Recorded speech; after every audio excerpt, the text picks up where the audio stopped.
Petit Jornal. Inteligência e irreverência em doses diárias.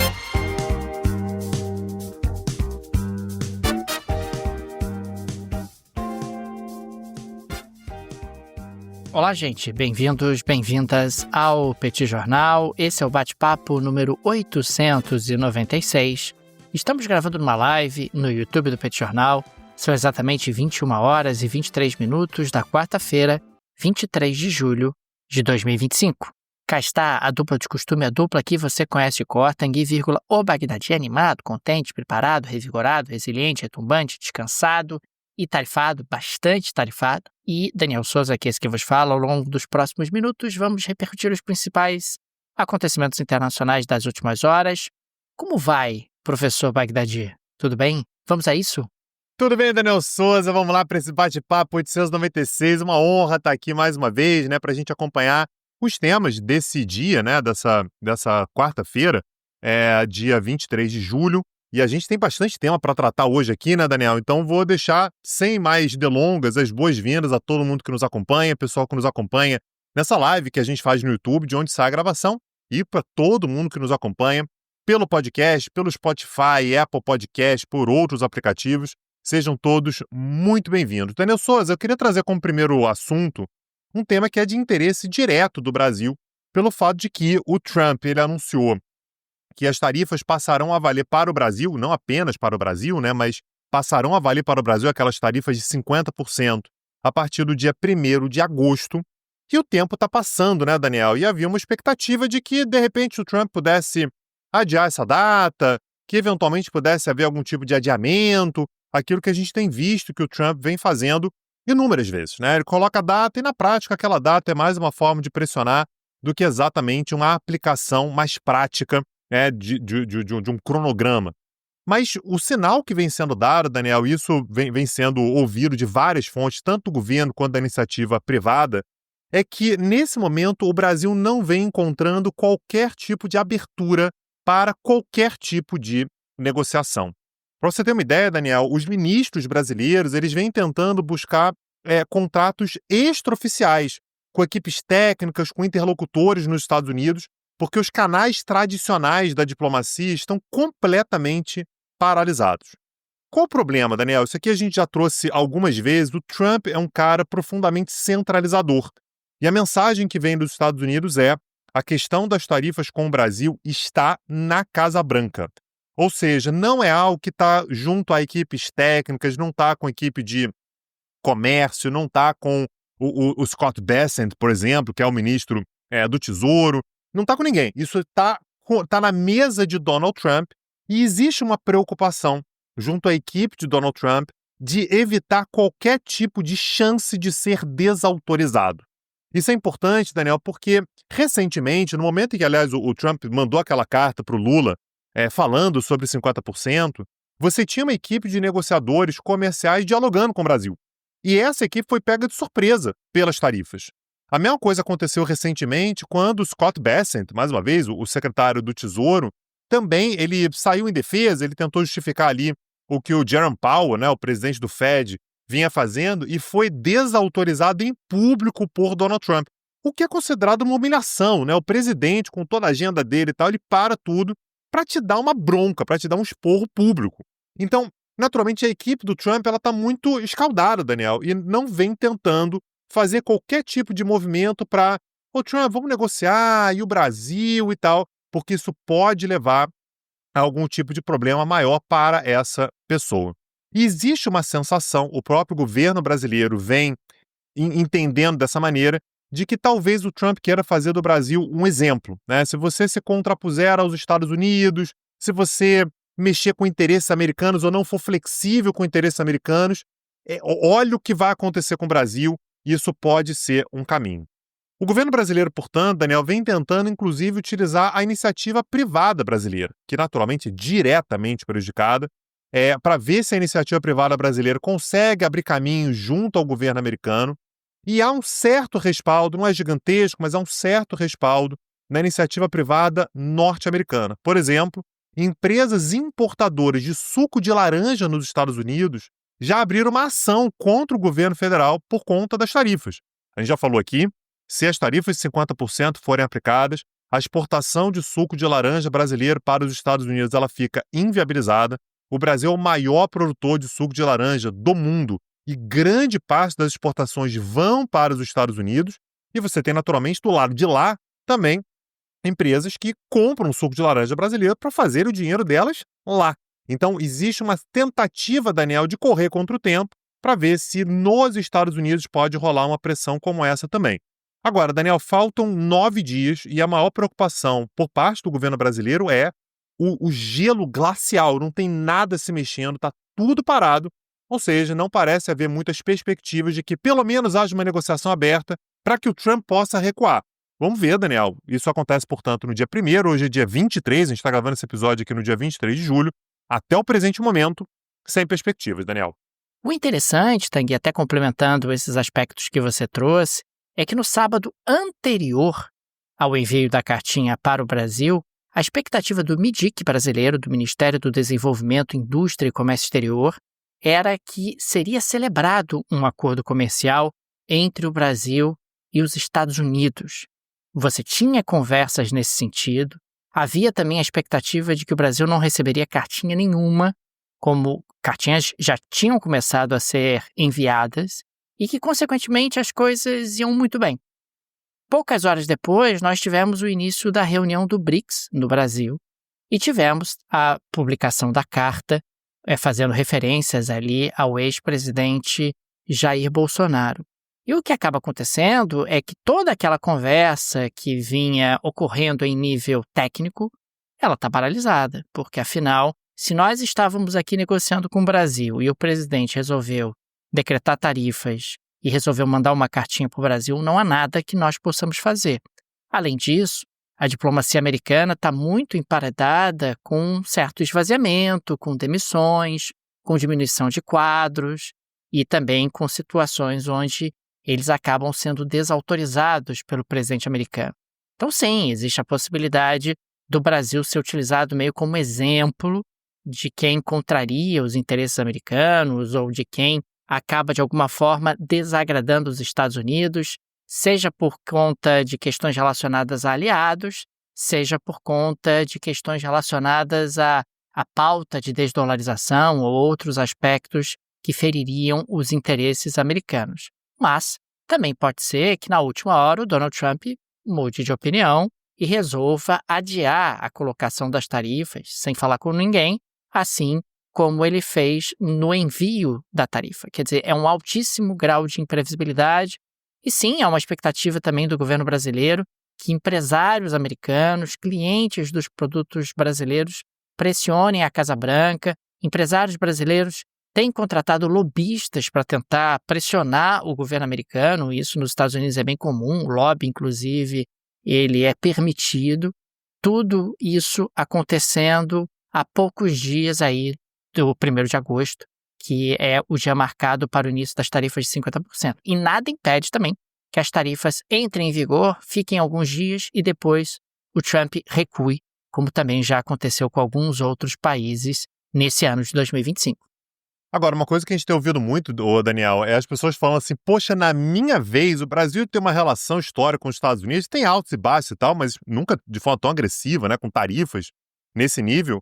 E muita gente fala assim, caramba, na minha vez, né, tô tentando aqui fazer um patrimônio, tô tentando pensar aqui no futuro, um planejamento, e isso naturalmente mexe bastante, né, Daniel? Pode mexer bastante com a economia brasileira, pode mexer com determinados setores. Se você está preocupado com isso, eu acho importante que você procure alguém que seja capaz de te oferecer uma assistência de verdade, uma assistência profissional, uma equipe profissional, e é por isso que a gente recomenda aqui a Rio Claro Investimentos. Você que já tem um patrimônio, você está querendo consolidar o seu patrimônio, está querendo garantir estabilidade, quer o atendimento de uma equipe profissional que esteja lá por você, que não seja uma máquina, alguém que vai responder quando você precisar. Se você quer garantir a sua independência financeira, pensar na sua aposentadoria, se você quer garantir que não vai ser enganado, né, que vai ter alguém que está ali junto com você para garantir esse patrimônio no longo prazo, procura a Rio Claro Investimentos. Tenho certeza que você não vai se arrepender. O link está na descrição desse episódio. E, inclusive, uma oportunidade, Daniel, muita gente pensa, por exemplo, pai e mãe. Caramba, meu pai tem uma grana guardada, mas não tem uma boa gestão, minha mãe tem um dinheiro que, recebeu aí e tal, e gostaria que fosse mais bem cuidado. Indica a Rio Claro Investimentos, que eu tenho certeza que vai ser bom para você e, naturalmente, para os seus pais também. Link no descritivo, gente, fica aqui a nossa recomendação do trabalho dos nossos amigos da Rio Claro Investimentos. Tanguy, avançando para a próxima pauta, a Casa Branca anunciou um acordo comercial com o Japão. Esse acordo estabeleceu aí tarifas de 15% sobre os produtos japoneses importados pelos Estados Unidos, incluindo automóveis. Isso acabou sendo ali uma surpresa. O Japão também se comprometeu a investir 550 bilhões de dólares nos Estados Unidos, direcionados a setores como semicondutores, indústria em geral, energia, infraestrutura, defesa e agricultura. O Japão também assumiu o compromisso de comprar 100 aeronaves da Boeing, assumiu o compromisso de aumentar os seus gastos com defesa de 14 para 17 bilhões de dólares ao ano, e se comprometeu em comprar 8 bilhões em produtos agrícolas e energéticos dos Estados Unidos. Além disso, foi estabelecido ali o compromisso de uma joint venture para a exportação de GNL do Alasca. Os mercados japoneses acabaram reagindo muito bem. Afinal, montadoras japonesas como a Toyota e a Honda tendem a ser bastante beneficiadas com esse acordo. É claro que 15% de tarifa não é pouco, mas é bem menos do que estava sendo projetado para o Japão. E fica muito evidente, Tanguy, algo que a gente tem dito bastante aqui no Petit Jornal. O Donald Trump vai recuar em relação às tarifas que são propostas em relação aos diferentes países, mas ele não recua para o patamar anterior. Ele não recua para o patamar inicial. Ou seja, as tarifas serão mais altas do que eram antes do início das negociações. E isso acaba tendo ali múltiplas explicações. Tem a questão arrecadatória, tem a questão também de reduzir o déficit comercial americano, tem a questão de tentar, de alguma forma, confrontar aqueles que ameaçam a hegemonia do dólar, a hegemonia da moeda americana. Tem questões relacionadas à desglobalização, são múltiplos fatores. É claro que você pode criticar a maneira como o Trump tem feito isso, o altíssimo nível de incerteza que as negociações acabam impondo, incertezas que impactam os negócios das pessoas e das empresas ao redor do mundo, mas não dá para dizer que não existem motivações muito objetivas em relação ao que ele está fazendo. Aliás, no dia de hoje, o Trump afirmou na Truth Social, na sua rede social, que reduzirá tarifas apenas se os países abrirem seus mercados para os produtos americanos. Zero surpresa. É sobre isso. Sempre foi sobre isso. Né? No caso do Brasil em particular, nós temos um mercado bastante fechado para produtos americanos. Puxa, mas nós temos déficit comercial em relação aos Estados Unidos. Ok, mas os americanos do Trump certamente querem ter superávites ainda maiores em relação ao Brasil, considerando e especialmente um país das dimensões que o Brasil tem e do potencial de consumo que o Brasil tem. E foi muito interessante observar essa questão do acordo com o Japão, que aqui pode ser wishful thinking, mas tem muita gente achando que essa é a base dos acordos principais, ou seja, o Trump está mirando ali em 15%, algo em torno de 15% com a União Europeia, está mirando ali em torno de 15% com o Canadá, está mirando ali em torno de 15% com o México. São tarifas que geram arrecadação de imposto para o Trump, geram algum impacto inflacionário, mas não são proibitivas ao comércio. E, consequentemente, hoje já está havendo uma maior clareza em relação ao que o Trump efetivamente quer, ou que ele efetivamente almeja. Não sabemos se é exatamente isso. Sabemos, pelo contrário, que o Trump muitas vezes muda de opinião, que o Trump se cansa de determinados assuntos, que ele passa a ser focado em outros. Pode ser que daqui a uma semana ele esqueça do Brasil, assim como ele esqueceu da Groenlândia, assim como ele esqueceu do Panamá, ou não, pode ser que ele utilize realmente o Brasil como exemplo. É aquilo que a gente ouve de muita gente. O Trump, ele acaba sendo muito influenciado pela última pessoa que falou com ele, porque ele é muito volátil, muito volúvel, ele é impactado pelo que ele vê nas redes sociais, ele é impactado pelo que ele vê na Fox News, e por isso o nível de imprevisibilidade acaba sendo gigantesco.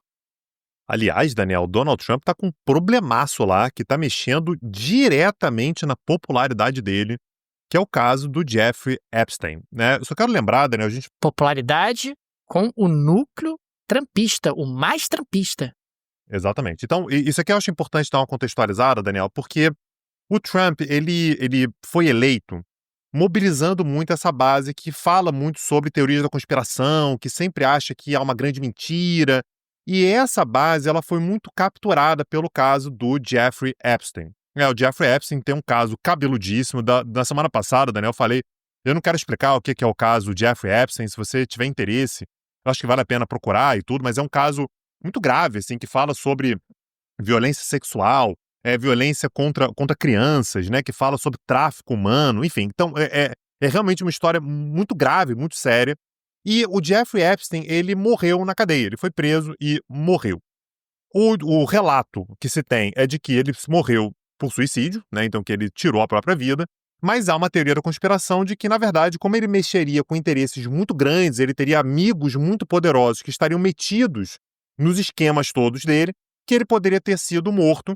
E, portanto, Trump, ao longo da última campanha eleitoral, prometeu inúmeras vezes que, olha, quando eu for presidente, vocês vão ter acesso a tudo que há de documentos do Epstein, não vai ficar pedra sobre pedra. E aí o Trump ganha a eleição, assume a presidência e o pessoal começa, agora beleza, agora vão vir aí os documentos do Jeffrey Epstein. E o tempo vai passando, e o Trump ele começa a mudar o discurso, Daniel. Ele começa a dizer que, olha, esse negócio aí de liberar os documentos do Jeffrey Epstein, isso é uma pressão que não faz sentido, vocês foram ludibriados pela imprensa democrata, pelos esquerdistas, e quem ficar me pedindo isso, eu vou considerar como meu ex-apoiador. Isso foi na semana passada.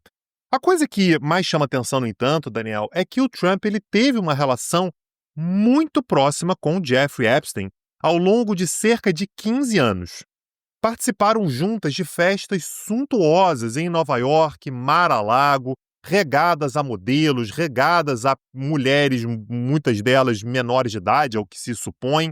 Há uma série de relatos, Daniel, de Trump, por exemplo, apalpando uma mulher na Trump Tower que teria sido levado para a Trump Tower pelo Jeffrey Epstein, ou seja, dando uma indicação de que a relação dos dois já envolvia, né, um certo uso ali das mulheres como instrumento, né, um instrumento sexual. O Wall Street Journal, inclusive, essa semana agora, Daniel, relatou que o Trump deu para o Jeffrey Epstein um cartão de aniversário de 50 anos. Isso foi em 2003. Teria dado para o Jeffrey Epstein um cartão de aniversário de 50 anos. E nesse cartão você teria o desenho de uma silhueta de uma mulher nua e uma referência enigmática a um segredo partilhado pelos dois. O Trump negou ter escrito qualquer tipo de mensagem nesse sentido e, inclusive, entrou com um processo por difamação contra o jornal. Na sexta-feira, falei que foi na semana passada, o Trump processou o Wall Street Journal por sugerir que isso aconteceu.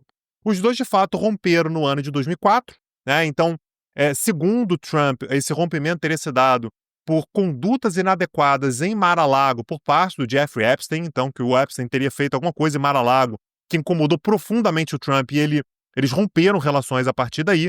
Mas o fato, Daniel, deles terem tido uma relação muito próxima, o fato do Trump não ter aberto ainda os documentos, o fato de você ter o Wall Street Journal falando ali que, olha, eu tô achando que essa relação era maior do que se poderia imaginar. Isso está mexendo muito com a popularidade do Trump em meio aos republicanos. Eu vou trazer alguns números que mostram isso. Uma coisa que aconteceu hoje, Daniel, e que se soma a isso tudo, é que o que se ficou sabendo é que no primeiro semestre desse ano, na primavera dos Estados Unidos, que é ali no meio do primeiro semestre, a procuradora-geral, a Pam Bondi, informou o Donald Trump de que o nome de Donald Trump apareceu nos documentos do Jeffrey Epstein. A gente sabe que os dois tinham uma relação próxima, que era possível que o nome dele tivesse aparecido. Não dá para saber em que grau que apareceu. Apareceu no sentido que incrimina Donald Trump, é apenas uma menção. Não dá para saber, mas tudo isso vem contribuindo muito para um clima de, tá dando a impressão de que Donald Trump está tentando esconder alguma coisa. Isso fica materializado, Daniel, quando a gente vê que uma pesquisa da CBS YouGov mostra que 90% dos americanos defendem que o DOJ, né, o Departamento de Justiça dos Estados Unidos, divulgue todos os documentos sobre o Jeffrey Epstein. 90%. Entre esses 90%, Daniel, nós temos 83% dos republicanos. Os republicanos estão dizendo, olha, o Trump ele tem que mostrar, isso é uma questão de lealdade. O Trump tem que divulgar esses dados. Esses documentos têm que ser abertos. Entre a base republicana, Daniel, 40% dos republicanos apenas aprovam a maneira pela qual o Donald Trump vem lidando com o caso. Apenas 40%. 36% desaprovam. E os outros 24% ficam meio em cima do muro. Ou seja, Daniel, você tem 60% dos americanos que não aprovam, né? Ou ficam em cima do muro ou ativamente desaprovam. Isso aqui vem sendo dito, Daniel, como algo que realmente pode mexer muito com a popularidade do Trump, pode levar a uma queda na popularidade dele e visando as midterms do ano que vem, visando ser um presidente que tem posturas bastante fortes, pode mexer na economia. Sabe-se lá, Daniel, isso aqui pode ser um problemaço para a popularidade do Donald Trump. Eu acho que aqui do Brasil talvez a gente não tenha muita dimensão de como o caso Epstein se tornou um tema central no debate político americano nesse momento, Daniel. Tanguy, nessa próxima pauta eu quero voltar o nosso olhar para Moçambique. No ano passado, nós chegamos a falar aqui no Petit Jornal sobre os grandes protestos que estavam acontecendo no país em função justamente do processo eleitoral. Nós tivemos ali a eleição de um novo presidente, mas um novo presidente do velho grupo da Frelimo. A Frelimo, a Frente de Libertação de Moçambique, governa o país ininterruptamente desde a independência, há 50 anos. E a Frelimo, ao contrário, por exemplo, do MPLA em Angola, nunca teve rivais, né? Então, governou com uma certa tranquilidade durante esse tempo todo. Você não teve, como em Angola, uma guerra civil. Pois bem, nas eleições do ano passado, criou-se uma expectativa de que a Frelimo ia ser derrotada e, pelo menos oficialmente, não foi. Né? Houve ali muita acusação de fraude, de que as eleições foram manipuladas, etc., e existia ali um líder da oposição, aliás, ainda existe, o Venâncio Mondlane, que acabou liderando protestos por conta justamente do resultado que acabou sendo divulgado. E você teve ali a polícia disparando com munição real durante uma marcha. Você teve mais de 350 pessoas morrendo desde outubro do ano passado, quer dizer, foram protestos sequenciais ao longo de meses, desde o ano passado até o início desse, e a situação acabou realmente ficando muito feia. Pois bem, a Procuradoria-Geral da República de Moçambique apresentou hoje uma denúncia contra o Venâncio. Ele é acusado de instigar distúrbios civis após as eleições de 2024, que resultaram em mais de 300 mortes, um dos episódios que é mais grave desde a independência de Moçambique. O interessante é que questionou-se muito se a PGR estava sendo instrumentalizada pelo governo e pela Frelimo. O porta-voz do Conselho de Ministros, ele veio a público enfatizar que Moçambique é um Estado de Direito com separação e independência dos poderes executivo, legislativo e judiciário. Quando você precisa vir a público dizer isso, já tem alguma coisa que está um pouco estranha, ainda mais quando você tem o mesmo grupo político governando o país há tanto tempo. Aqui no Brasil, em particular, viralizou muito nas redes sociais essa semana o caso de 3 comediantes que não conseguiram entrar em Moçambique para fazer um show. É um comediante angolano, o Gilmário Vemba, um comediante português, o Hugo Souza, e um comediante brasileiro, o Murilo Couto. Eles fazem ali uma performance ligando justamente os 3 países atlânticos de língua portuguesa, o Brasil, Portugal e Angola, e eles não conseguiram entrar em Moçambique e acabaram sendo mandados de volta para Portugal. O Venâncio disse hoje que o Gilmário Vemba, inclusive o angolano, entrou em contato com ele quando estava detido ali no aeroporto de Maputo, dizendo que não conseguia entrar no país e que ele teria respondido ao Gilmário: você agora foi batizado em relação ao que Moçambique se tornou. E o Gilmário, segundo o próprio Venâncio, é um apoiador e já se pronunciou a favor justamente do Venâncio em algumas situações. Consequentemente, o impedimento da entrada desses 3 comediantes teria sido um impedimento político, o que mostraria aí o nível de tensão que Moçambique experimenta nesse momento. É algo realmente que nós precisamos observar. Moçambique é um país irmão do Brasil, é um país que tem relações próximas com o Brasil, é um país da CPLP, da Comunidade dos Países de Língua Portuguesa, e desde o ano passado está vivenciando aí um clima de muita tensão por conta de um processo eleitoral que não é visto como legítimo por uma parte importante da população e que tem aí o grande líder da oposição agora sendo processado pela Procuradoria-Geral da República local. Vamos acompanhar, Tanguy, mas a situação em Moçambique provavelmente ainda vai continuar trazendo aí desgaste à imagem do país e trazendo consequências que precisaremos observar. Vamos ficar de olho, Daniel Souza. Eu tô achando que, dadas essas notícias mais pesadas, Daniel Souza, tá na hora da gente pegar aquela geleiazinha, né? O que você traz pra gente aí hoje, Daniel? Tanguy, você lembra que o Donald Trump, ele pediu pra Coca-Cola mudar a fórmula? Lembro. Pois bem, a Coca-Cola confirmou oficialmente que lançará nos Estados Unidos, entre setembro e dezembro de 2025, uma nova versão da bebida adoçada com cana-de-açúcar americana. A pedido de Donald Trump, na prática, você vai ampliar o portfólio da marca. A Coca-Cola deixou isso claro. Nós não vamos substituir a fórmula tradicional com xarope de milho. O anúncio ocorreu após declarações públicas do Trump, que afirmou ter pressionado a empresa por essa mudança. Aliás, a pressão veio também do atual secretário de Saúde dos Estados Unidos, o Robert F. Kennedy Jr., que criticou o uso do xarope de milho por questões de saúde. Tanguy, é isso aí, dá uma confusão nos Estados Unidos, porque os produtores de milho, a gente sabe, são poderosíssimos, são fortíssimos nos Estados Unidos, e o Robert Kennedy Jr. dizendo ali que xarope de milho não seria algo muito saudável, que é perigoso colocar isso na Coca-Cola. Isso deu aí realmente uma confusão muito grande nos Estados Unidos e a Coca-Cola resolveu salomonicamente. Vai continuar tendo coca de xarope de milho e vai ter coca também de cana, de açúcar de cana, e fica todo mundo feliz. E continue comprando os nossos produtos, é basicamente o que eles estão sugerindo. Me inclua fora dessa, pelo amor de Deus, porque eu não quero confusão com os produtores de milho, também não quero confusão com o Trump, não quero confusão com ninguém.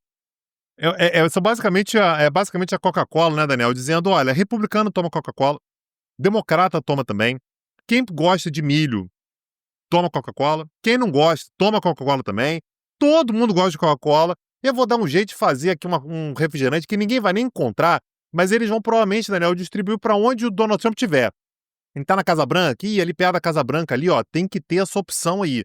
Só porque, Daniel, como diziam os antigos, o médico mandou não contrariar. Se contrariar, pior. Pronto, agora o Donald Trump ele sai com uma vitória, né, Daniel? Pronto, ganhei, mudei a fórmula da Coca-Cola. Olha como é que eu sou imbatível. Então a Coca-Cola aí sabendo lidar, né, Daniel? Cada um tem que saber lidar com o seu próprio doido. Daniel Souza, com isso a gente chega aqui ao fim do nosso episódio com um super agradecimento a todo mundo que nos acompanha, todo mundo que está aqui junto com a gente. E um convite, Daniel, para o pessoal assistir a aula gratuita que nós demos no canal do Petit Jornal no YouTube no dia de ontem.